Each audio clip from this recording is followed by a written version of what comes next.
levitas, que são da tribo sacerdotal de Moisés, de Miriam e Arão, com sua missão bem pastoral. Em sua voz ouve-se a voz de Moisés pra dar. Deuteronômio é a palavra, luz para o povo caminhar. Lá, lará, lá, lará, lá, larão. Sim, ó Israel, ouviste a Deus, guardaste aliança e fé, sendo fiel, ganhaste o chão que te mostrou teu Deus Javé. Hoje é, porém, nova libertação. O Deus amor em Jesus Cristo mostrou seu rosto com paixão. Lá, lará, lá, lará, lá, lará. Não foi para si, foi para nós que Deus sonhou. Neste mundo somos chamados a bem cuidar do lar comum que Ele criou. Eu na aliança, dizendo logo um sim. Já começamos, muito erramos, mas só se aprende, é mesmo assim. Lá, lará, lá, lará, lá, lará. Ó, pelos impérios de ontem, de hoje, quanta opressão já sofreu a humanidade, jugo pesado de escravidão. Há dois caminhos a escolher, o da justiça e paz, ou o caminho da violência, do egoísmo. Só desfaz. Lá, lará, lá, lará, lá, lará. Luz que Deus acende de cada um no coração já brilhou, porém precisa ser protegida da escuridão dos vendavais, mitos sociais, pois a ambição seduz. Vem destas feras o sol se põe, mas logo a aurora vem reluz. Lá, lará, lá, lará, lá, lará. Sim, Deus é um só, mas Ele fala a cada um de seu jeito, sabe entender cada cultura como ninguém. Sendo pai e mãe, sabe esperar, na hora Ele chamou. Abre os seus braços a quem voltou, pediu respeito a quem ficou. Lá, lará, lá, lará, lá, lará. Olá, eu sou o Frei Gilvander Luiz Moreira, sou assessor do Centro Ecumênico de Estudos Bíblicos, o CEBI. Estamos aqui para, junto com a irmã Marisa Saboia, que também é do CEBI Minas, e também junto com a Julieta Amaral, que também é do CEBI, para apresentarmos aqui um pouco de subsídios, cartilha bíblica e texto base para o mês da Bíblia, próximo, setembro de 2020, que nesse ano terá como tema, o assunto, o livro do Deuteronômio. À primeira vista, a gente tem a tentação de imaginar que, como você falou, né, que o livro do Deuteronômio é um código de leis. São 34 capítulos. À primeira vista, 4 grandes discursos de Moisés, com uma introdução e uma conclusão. Se a gente for ler de forma literalista e fundamentalista, como você afirmou com muita propriedade, né, irmã Marisa? A gente pode tirar conclusões para discriminar, para matar. Por exemplo, o livro do Deuteronômio é tão radical contra o ensinamento e a postura dos falsos sacerdotes, dos falsos pastores, que chega até a dizer assim, não escute os falsos pastores, eles devem ser mortos. É claro que a gente não pode defender a morte de ninguém. É importante a gente considerar, ler nas linhas, nas entrelinhas e imaginar o contexto sociopolítico, econômico, cultural e religioso que está por trás do livro do Deuteronômio. E aí é preciso a gente imaginar que nesses 34 capítulos do livro do Deuteronômio estão cerca de 600 anos de caminhada. Desde lá, a entrada do povo, após 40 anos de deserto, tendo se libertado lá das agruras da escravidão do imperialismo dos faraós, ali, quando o povo vivendo nas famílias, nos clãs, no sistema tribal, aí depois começa a monarquia, aí vem uns 500 anos de monarquia, e no início, ali por volta de 587, quando grande parte do povo é enxotado novamente para o exílio na Babilônia, o livro do Deuteronômio percorre esses 600 anos aí. E a gente poderíamos imaginar assim, o livro do Deuteronômio como se fosse uma corda com vários fios entrelaçados.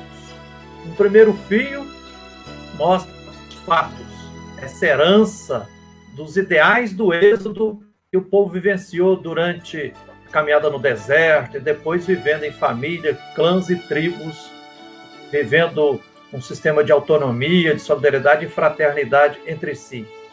Depois, um outro fio, o tempo em que essa fina flor dessa tradição libertária do êxodo, da escravidão, foi sendo contada oralmente e sendo recontada, passando de pai para filho, de mãe para filho, para neto, para bisneto. E como, irmã Marisa, você colocou um outro fio, quando já na iminência, ali em torno do exílio, né? 587 mais ou menos, aí se escreve, e aí atualizando. E aí a gente poderia perguntar assim, as pessoas às vezes perguntam, Frei Gilvander, mas então quem escreveu o Deuteronômio foi Moisés? Certamente não. Quer dizer, os autores e as autoras fizeram questão de colocar na boca de Moisés, provavelmente para dar credibilidade, porque Moisés ainda era recordado como um grande profeta, um grande libertador, assim, ao lado de Miriam, sua irmã, ao lado das parteiras, ao lado do seu sogro, Jetro, e todos que empreenderam aquela caminhada. Tem um artigo que consta do texto base, que tem como título, se há empobrecidos, é sinal de que a aliança com Javé está rompida. Quando a gente está andando na cidade ou numa rodovia e a gente percebe um monte de vidros ali no asfalto, a gente já percebe logo, olha, aqui teve um grande acidente, aqui houve uma batida de carros aqui. Então, quando a gente percebe que está aumentando o número de pobres, o número de viúvas, de órfãos, de pessoas passando necessidade, é sinal de que a aliança com Javé, o Deus solidário e libertador, está sendo muito bonito a gente perceber, por exemplo, que a utopia sonhada e defendida pelos autores e autoras do livro do Deuteronômio brada que não haja pobres no meio de vocês, que não haja pobres no meio de vocês. Está lá em Deuteronômio capítulo 15, versículo 4. Ao acordar a memória, percebiam que lá atrás ninguém estava sem terra, para resgatar a equidade nas relações sociais, se cria a lei do ano sabático, que prescreve: a cada 7 anos, a terra deve ser devolvida para os seus antigos donos. Após 7 anos, vezes 7, 49, no ano do jubileu, deve-se propor uma reorganização geral da sociedade, conforme Deuteronômio recorda aquilo que está em Levítico 25. As terras compradas, griladas ou invadidas devem ser devolvidas aos seus antigos donos, aos seus ancestrais, porque a terra pertence a Deus. Todas as pessoas escravizadas deverão ser libertadas. Todas as dívidas devem ser perdoadas. Ninguém explore seu irmão. Declare-se um perdão geral. Isso está lá em Deuteronômio de forma muito incisiva. A redação final do livro do Deuteronômio apresenta um projeto para a construção de uma sociedade justa, alertando: se vocês não obedecerem a Javé, seu Deus, não colocando em prática todos os seus mandamentos e estatutos que eu hoje lhes ordeno, virão sobre vocês. Está lá no Deuteronômio capítulo 28, versículo 15. Virão sobre vocês exílio na própria terra, sofrimento, adoecimento, violência social, reproduzindo a morte. E como consequência, haverá terra queimada, onde não se semeia e nada brota nem cresce. Está lá em Deuteronômio capítulo 29, versículo 21. Ou seja, acontecerá desertificação e anulação das condições materiais objetivas de vida. O livro de Deuteronômio, como eu dizia antes, é radical contra a idolatria e percebe que os falsos profetas e os falsos pastores e os falsos sacerdotes são propagandistas da idolatria. Tanto é que Deuteronômio alerta: não dê ouvidos a profetas que apresenta sinal ou prodígio. Mesmo que apresente prova, não dê ouvidos. O livro do Deuteronômio insiste em recordar a história. Se lido a partir dos injustiçados, a história inspira. No livro de Deuteronômio, está lá repetido um refrão mais de 100 vezes, dizendo assim: não esqueçam que vocês foram escravizados no Egito e que Javé, Deus solidário e libertador, libertou vocês lá. Não esqueçam disso. É um pouco como diz a grande filósofa Hannah Arendt, ao analisar o totalitarismo político. Ela diz assim: é preciso recordar para não repetir. E essa questão de Moisés, né, quando você falou, eu lembrei que havia uma coisa que eu queria dizer sobre isso. É o seguinte: os levitas tinham consciência de que Moisés falava por meio deles.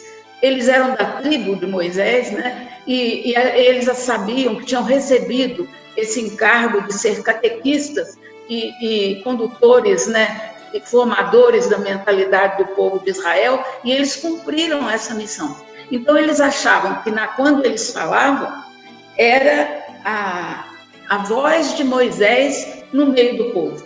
Por isso mesmo é que o livro do Deuteronômio é todo em forma de discursos atribuídos a Moisés, quase todo. Tem no começo o primeiro discurso de Moisés, depois o segundo discurso de Moisés. Aí vem aquele intervalo que é o código deuteronômico, as leis. Mas leis daquele jeito que eu falei, exortando, né, e tal. E depois, no final, tem ainda o terceiro discurso de Moisés e o quarto discurso de Moisés. Então, quem lê não deve pensar que é mesmo de Moisés, mas é o espírito de Moisés falando pela boca dos levitas, que eles tinham essa convicção. Eu queria ainda, dentro dessa primeira parte que vocês fizeram aí muito bem, a Marisa e você, Gilvander, lembrar que o livro do Deuteronômio não é um livro muito conhecido nosso. E ele é, na Bíblia judaica, ele é o 5º livro da Torá, daquela chamada Bíblia dos Judeus.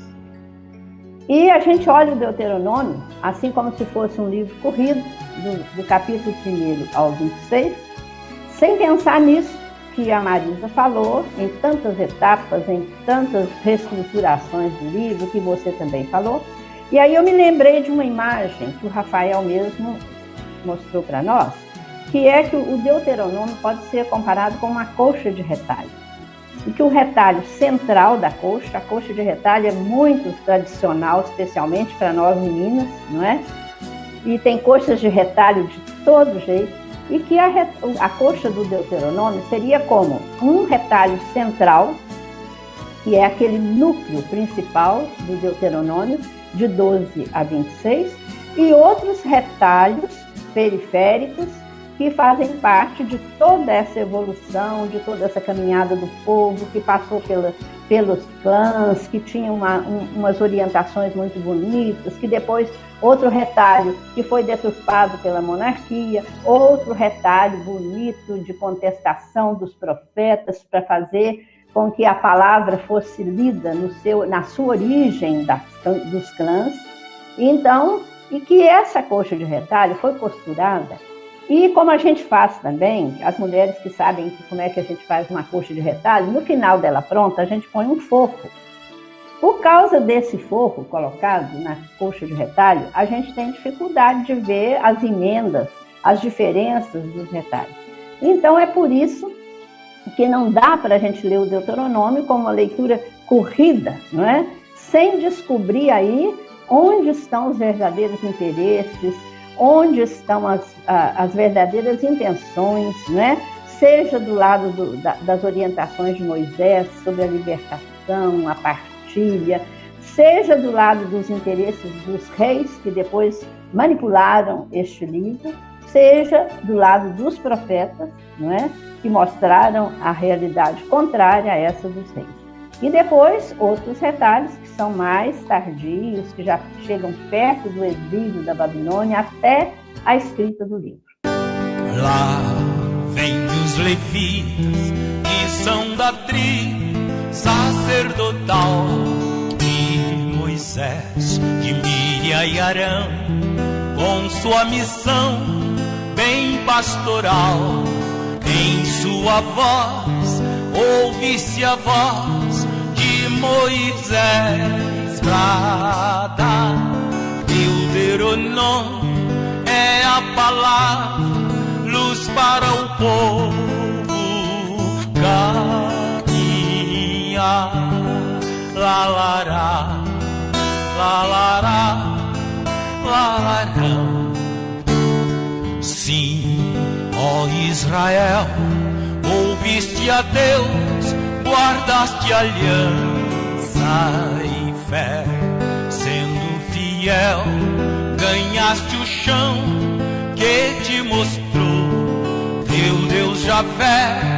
Hoje é, porém, nova libertação. O Deus amor em Jesus Cristo mostrou seu rosto com paixão. Lá, lará, lá, lará, lá, lará. Não foi para si, foi para nós que Deus sonhou este mundo.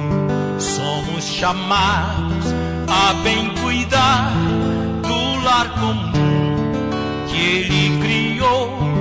Eu na aliança, dizendo logo um sim.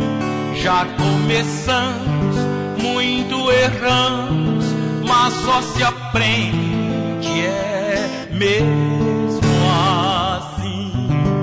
Lá, lará, lá, lará, lá, lará. Ó, pelos impérios de ontem, de hoje, quanta opressão já sofreu a humanidade, jugo pesado de escravidão.